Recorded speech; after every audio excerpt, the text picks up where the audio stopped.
Hey, welcome to Fireside Technique. My name is Jake, and I'm excited to put today's episode out in front of your eyeballs. Most of our technique episodes over the last, year or so have been more tattoo science related or machine reviews, and we haven't done a lot of actual technique episodes where we're looking at tattoo footage and kind of doing a voiceover and sharing thoughts and ideas on the technique and art of tattooing. So that's what we're going to do today. And I intentionally chose this tattoo to do and to film because it is a little bit out of my element, the subject matter and the style. See, for the last several years, I've been focused on large scale tattooing with kind of a painterly approach where I get multiple passes at building up line weights and building up color saturations and textures and all that kind of thing. And what I noticed after doing that type of tattooing for a while is that I've kind of separated myself from the fundamentals of good tattooing, pulling really clean lines, getting really solid saturations and smooth blends and all of those things in a single pass in a single sitting.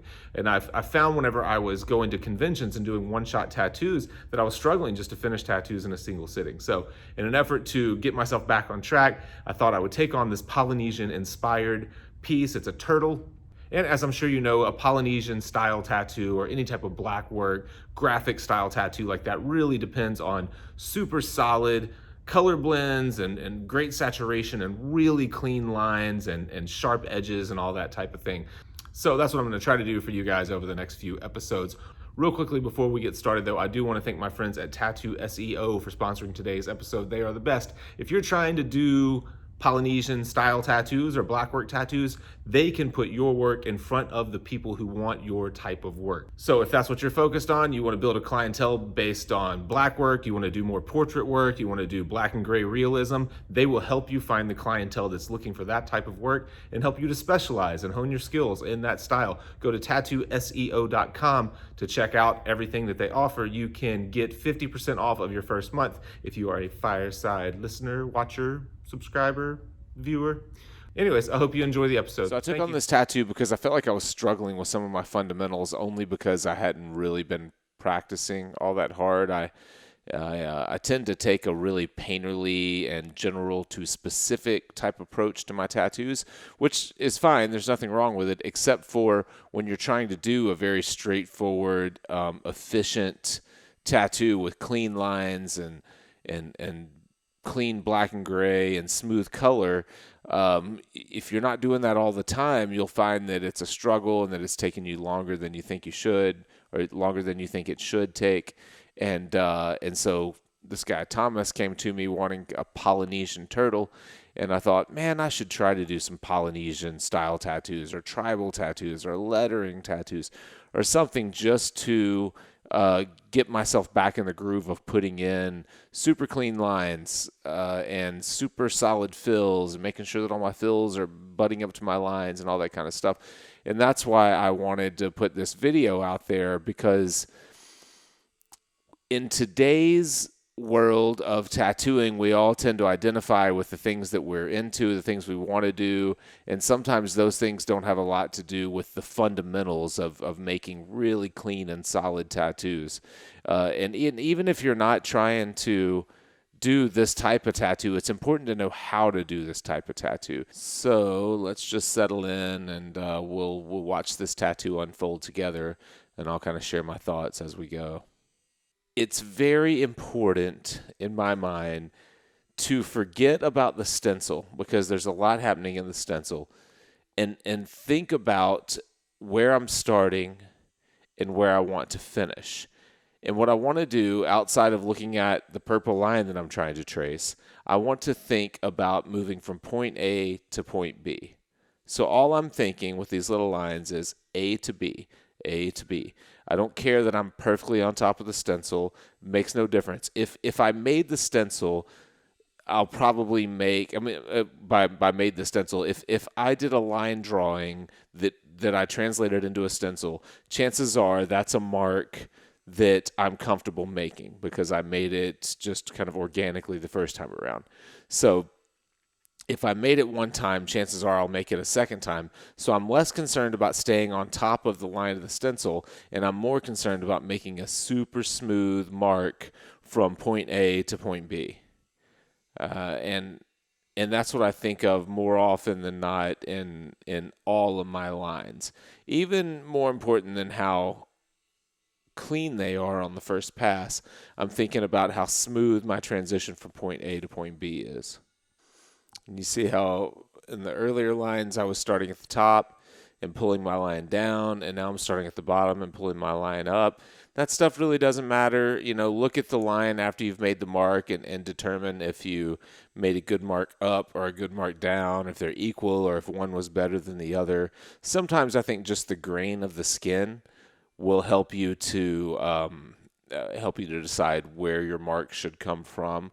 Ultimately, they come from the place that you're most comfortable making the mark. So if you feel better about pulling the machine towards you, like say starting from further away and pulling it in towards you, then do that. If you feel better pushing the machine away, then do that. There's really not a right or wrong, but what you will find is that if you look at the marks that you've made, sometimes just due to the grain of the skin, you'll find that one mark is cleaner and more solid than another. So if at one point you're having a hard time getting a solid line in and you're pulling like a counterclockwise motion, if you just turn and do the reverse of that, go back against it, sometimes you'll find that the mark is cleaner going that way.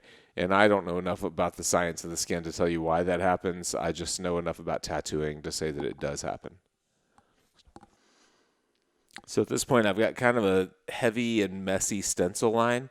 So I'm probably looking more at the line that I pulled to the right side of this line and trying to stay parallel with it. So the further along that I get, the less dependent I am on that stencil, and the more dependent I am on the surrounding lines, giving me the information that I need to make my new line. See, to me, this mark going like counterclockwise on this arc is not supernatural. I would feel better coming back the other way. But my assumption is that I had already pulled a line back the other way and it didn't make as clean of a mark as I wanted. So I recognized that just the grain of the skin was lending itself to making better marks going counterclockwise like that, because that's not normally the way that I would have pushed that line or pulled that line. The key to getting really smooth and clean lines in these type of situations is to be consistent with your depth, consistent with your speed, and if you feel at all shaky, try to move from your shoulder instead of from your wrist or fingers.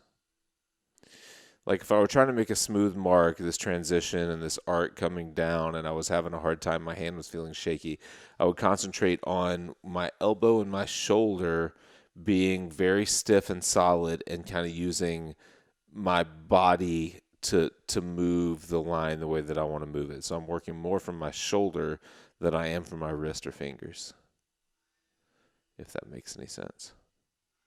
I think just the act of making the same type of mark, like a repetitive mark like this, over and over, and just paying attention to the subtle differences from one line to the next, you start to get a feel for what a slight change in hand speed or needle depth or an area of the body, all those things, what effect they have on the actual tattoo, because you can see how solid a line is, or how thin a line is, or whatever else. Same thing with how often you're dipping in your ink. Like, you first dip in your ink and you got a big blob of black ink that falls out. But then you look back and you're like, okay, that was probably the most solid line that I made. And as I went on and on, it got a little bit thinner because there was less ink in my tube. When you're a beginner, that stuff's really invaluable, just to look at what's actually happening. You can listen to people like me talk, and there's a ton of us now. There's so many people on Instagram and on YouTube that are trying to teach you how to tattoo, but none of us can really teach you as much as you can learn just by making these repetitive marks in the skin and seeing what's actually happening, whenever you slow your hand down or speed your hand up, or work the needle a little deeper into the skin, or keep it a little more shallow, or run at 8 volts versus 6 volts, or have a full tube of ink versus a half empty tube of ink, all that stuff, all those variables come into play, and there's just no way for any of us tattoo educators to to solve that problem for you. It's just something you got to do. And what you'll see, I don't know how many parts this video is going to be in, because it looks like there's a ton of footage, and I don't know how we're going to break it up just yet, but I wouldn't put this many lines together if I weren't going to shade it and make some like general dark and light shapes. I think this kind of stuff, like what I'm doing right now, if I were to leave it just with this many lines and nothing else, I don't think long term that makes for a very solid tattoo. It might make for a good Instagram photo. It might make for a photo that makes it look like you can make super clean lines that are close together, but I don't think it would look good 10 years down the road. So that's not my goal with this tattoo. I'm going to end up shading some of this stuff out, and these lines are serving as directional marks or textures or whatever, but they're not meant to stand on their own. And I don't think they would stand on their own very well for years to come.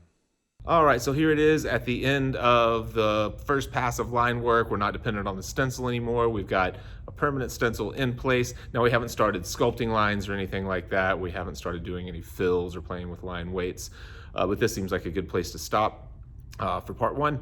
So I know I rambled a decent amount in that episode, but my main goal with that first pass of line work was to just be really deliberate and efficient. Point A to point B, making smooth transitions from A to B, not getting too hung up on the stencil itself, trying to relax and have a good time with it. And if everything isn't flawless in that first pass, it's not something worth beating yourself up over. You're going to get other opportunities. You're going to be budding color or black work up against the line. You're going to be able to come back and sculpt the lines. So the main goal with that first pass is just to kind of loosen yourself up, have a good time with it, read the skin, learn to see how the person's going to sit, how their skin is behaving when you're pushing lines or when you're pushing lines or when you're pulling lines, things like that. I hope you enjoyed the episode. Thanks again to Tattoo SEO for sponsoring our episode. I put a link to their website in the show notes. Please give them a follow on social media. Check them out, see what they're up to. They're great guys, and they help to make this episode possible. So thank you.